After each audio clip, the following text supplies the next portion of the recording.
Ef ég á að fara héðan án bóta, þá stend ég upp í eignalaus með stóra skuld, segir eigandi eins þeirra 20 bústaða við Elliðavatn sem Orkuveitan krefst að verði fjarlægðir fyrir áramót.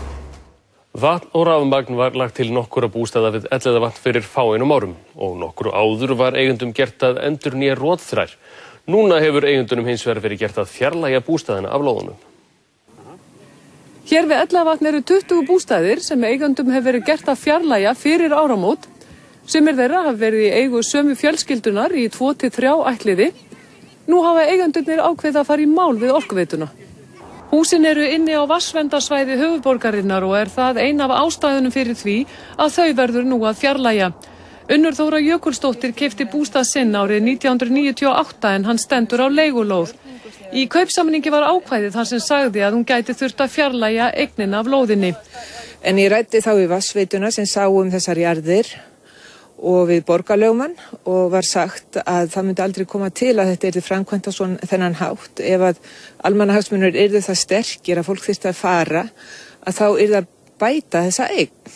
Eigendur bústaðana fengu bréf frá Orkuveitunni fyrir árið þar sem þeim er sagt að leigulóðasamningurinn verði ekki framlengdur næstu áramót.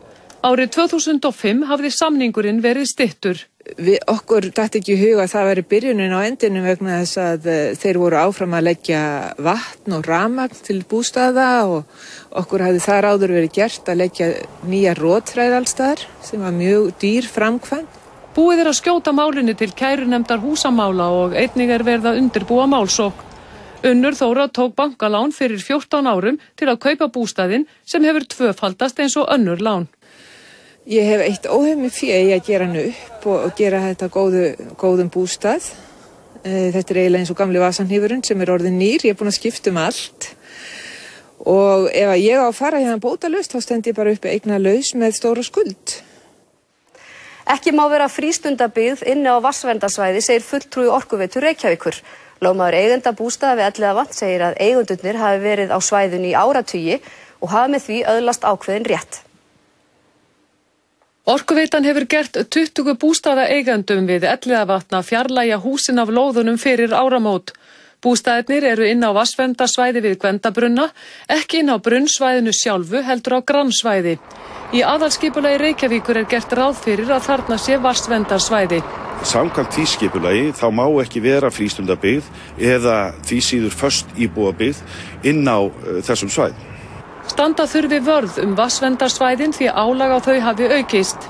Rætt hafi verið það í tengslu við deiliskipulagi kringum Heiðmörk hvernig best verður staðið að vatnsvernd á svæðinu. Og hvernig megi stýra notkun svæðisins betur þannig að vatnsbólurinn stafi sem minnst hætta af annarri notkun eins og útivist og skógrækt og fleiru. Frístundahús er ekkit annað en framlegging á þínu heimili. Og þannig er fólk búin að eiga búsettu í þeim skilning til áratuga, jafnvel í mörgum liðum, í mörgum tilvikum. Þannig þau eiga ákveðna réttar stöðu sem slík. Sveinn vísar því frá að þetta snúast vatnsvernd því eigendur bústaðana hafi uppfyllt öll skilyrði laga hreinlæti, verið til dæmis beðnir að endurnýja rotþrær.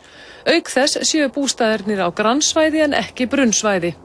Og ég tel að fulltrúar okkar sem eru að reka Orkuveituna geti ekki farið svona hratt og með ofsa fram og segja bara nú eigið þið að víkja 1, 2 og 3.